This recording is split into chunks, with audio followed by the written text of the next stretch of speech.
દેવ ભગવાન આજ આપણા કાળા તલમાં આટો મારવા આવ્યા છે અને તલ સારી કન્ડિશનમાં છે. ક્યાંક ક્યાંક કોક છોડમાં હવે સુકારો ચાલુ થયો છે, તો સુકારામાં શું કરવું એ મિત્રો કોમેન્ટમાં જણાવજો. ક્યાંક કોક છોડ જાય છે જે નીચે ફૂગ હોય એવું દેખાય છે.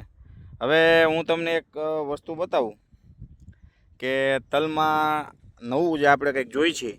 આપણે ચોગઠડી તો જોતા જ હોય, પણ હવે તમને જો આ તલ દેખાડું છું.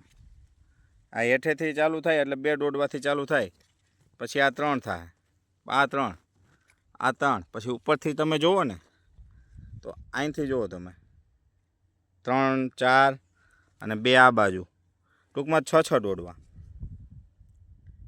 અને લાગટ ઉપર લગીને 6 દોડવા જાય છે. ને એવા ઘણા છોડ આપણે જોઈ છીએ આમાં.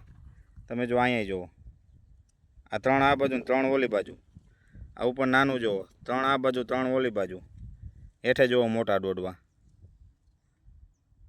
3 આ બાજુ, 3 આ બાજુ, નાનું દોડવું એટલે આપણે થોડુંક ઓછું દેખાય. એટલે આમાં ઘણા એવા છોડ છે જેમાં 6 દોડવા આવે છે. એટલે આવા તલ આપણે તો પહેલી વાર જોયા છે. મેં 4 દોડવાવાળા વધીને 5 વાળા જોયા છે, પણ આપણે આમ 6 દોડવા આવે એવા તલ આપણે બહુ ઓછા જોયા છે. કારણ કે 6 દોડવાવાળા આપણે અહીંયા આગળ હાઈલા જતા હોય ને તો એ સીધા આપણે નજરમાં આવે છે કે ભાઈ આ 6 દોડવાવાળા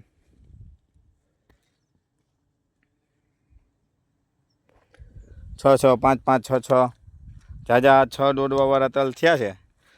તો ખેડૂત મિત્રો, આવી વેરાયટી તમે કોઈ વાવી હોય તો કોમેન્ટમાં જણાવજો. અને પાછું એવું નથી કે હેઠેથી જ 6 દોડવા ચાલુ થાય, નીચે તો 2 દોડવા હોય, 1 દોડવું હોય, સિરીજ હોય, અને ઉપર આવતા આવતા આવતા 6 દોડવા થાય છે. એટલે એ કંઈક નવીન છે. નકર આપણે ચોગઠડી વાવતા કઈ તો એ ચોરસ હાયલું જાય ઉપર લગીને હાયલું જાય, નીચેથી જ આવતું. પણ આમાં તો નીચે 2, 3 ને પછી 6 દોડવા એ રીતના થાય છે. તલ સારી કન્ડિશનમાં છે. ખેડૂત મિત્રો જણાવજો ક્યાંક ક્યાંક સૂકો આવે છે તો સૂકામાં શું કરવું. જય ગુરુદેવ, મળશું નવા વિડીયોમાં.